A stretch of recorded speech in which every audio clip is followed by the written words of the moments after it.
Hi everybody. Welcome to Phil and Dave's Excellent Adventures. Just Dave here. Today I'm talking about the movie Violent Night. This will be a spoiler review, so if you haven't seen the movie yet and you are concerned about spoilers, I would suggest you go ahead and watch the movie first before you watch this review. So as far as what I liked about the movie, overall, I really liked the cast. David Harbour as Santa Claus was great. I like John Leguizamo as the Grinch, the bad guy. Or Scrooge, I don't remember. Either way, Beverly D'Angelo in here was great as the mother, the sort of very angry, bitter kind of old woman. Fun role for her to play, and she crushed it. She was really good. I liked Alex Hassell as the dad. It took me forever to remember where I knew him from. He played Vicious in the Cowboy Bebop live action adaptation on Netflix. Alexis Louder as his ex-wife I thought was good too, and I really liked Leah Brady as Trudy, the little girl. Overall, the humor in this movie really worked for me. I thought it was pretty funny, and found myself laughing out loud several times at more than one occasion. So yeah, it definitely worked there. There's some really great kills in here. Particularly, I like the one where he stabs the guy with the star and then plugs it into the outlet and it shocks the guy, sets him on fire. Great scene. A lot of fun there. Stabbing a guy with a candy cane. I think anyone who's ever eaten a candy cane and gotten it down to a point is like, oh, you could stab somebody with this. And hey, got to see it happen. That's always cool. The chimney scene at the end with John Leguizamo, where he sucks him up into the chimney and it destroys him, slashes his blood all over the place. Like, good stuff. A lot of good times. So very bloody, very violent, but yeah, I enjoyed that about it. So I really liked Skull Crusher, his hammer, the name for his hammer. Like, great name for a hammer, right? I mean, like, that's awesome right there. I really like the whole Viking backstory with Santa Claus because they take a while to kind of reveal what's going on with him. Well, they show a quick flashback and you're like, okay. And then you see like all the tattoos and stuff. So, you can kind of put it together. But then like when they go into it and explain it, I'm like, okay, kind of makes sense, I guess. So I like that. And, Santa Claus does have origins from that sort of area. So it makes sense.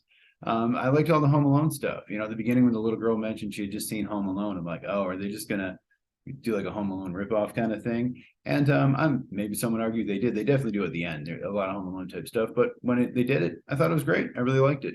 Thought it was really funny. There was some of the best parts, I think, or some of the funniest parts of the movie for me, where the guy climbing up the stairs and you see they see that it's set up, but he doesn't realize that she also sawed through the thing, and so he falls through and gets stabbed in the neck with the nail. Great stuff, man. Really fun. I like that. And what I did like about this is that the villains played it really seriously, as opposed to like say Home Alone, which is obviously a kids movie rated PG. This is an R-rated movie for adults, but I like that, they more or less played it seriously. There's even parts where they're like, wait, is it really Santa Claus? And John Leguizamo like, no, it's not really Santa Claus. Come on, what are you doing? And so I like that. So the villains were Andre Erickson and Mitra Suri played Gingerbread and Candy Cane. And then I really liked Brendan Fletcher as Krampus. I thought he was a fun, kind of crazy guy. That was a fun role. So I enjoyed him in all of them. I really like the score. I don't know if I really liked, but I kind of liked the score. It was a little maybe over the top and, a little corny, but I think that was kind of the point. And so it worked for that. It was made by a guy named Dominic Lewis, who did a bunch of stuff before this, but The King's Man and Bullet Train, I guess, most recently or notably. And I was surprised, actually. It was a violent movie and kind of delivered what it promised, but there was also some kind of sweet parts to it that for me kind of worked, mostly with the little girl and then like bringing Santa Claus back to life at the end. I mean, somewhat predictable, of course, but I maybe a little manipulative, but at least for me, it worked. And like I said, it pretty much delivers what it promises. If you watch the trailer, it's a badass Santa Claus who beats the shit out of some, people who are trying to hold people hostage. Yeah, okay, and that's what it is. It gives you what it says, so you can't really fault it for that. As far as what I disliked about it, though, I didn't really love the music that they picked. They did a lot of kind of radio-friendly, popular kind of songs. And yeah, for me, I don't know. I get the joke again was like, oh, the violent stuff is happening with this kind of cheery music. But I don't know. I guess I would have rather they pick some kind of cooler Christmas stuff. I guess I just recently watched the Guardians of the Galaxy special, and they had some really cool kind of, less than popular Christmas songs that I preferred over, say, this kind of Bryan Adams type stuff. But I did like the Slade song at the end. So, okay. Maybe it's maybe a little too long. I don't remember exactly how long it was, but it did feel a little slow in parts. It dragged, especially at the beginning, I think. And it is a little corny, and again, that's the point, Santa Claus saying little one-liners right before he kills people and stuff. And, I realize that it's tongue in cheek. They're doing it on purpose that way, but yeah, maybe it was a little over the top, or maybe it was just a little too much. Maybe they could have cut one or two of the little, clever lines, but people like that stuff. And again, they're doing it on purpose and I get that. So yeah. I didn't really like the family beating Krampus, I guess, because I liked Krampus. I wouldn't have minded if he would have, even taken out a couple of the family because they were really annoying. So, but that's just me. I mean, I get why they didn't do that, of course, but yeah, no. And I didn't really like the mid-credit scene because I stuck around because I was like, okay, I looked it up and I saw there was one, and it was just the annoying kid who was my least favorite character. So I'm like, yeah, um, well. So other than that, the movie was directed by a guy named Tommy Wirkola. He's a Norwegian guy from Norway. I did Dead Snow 1 and 2 and Hansel and Gretel Witch Hunters.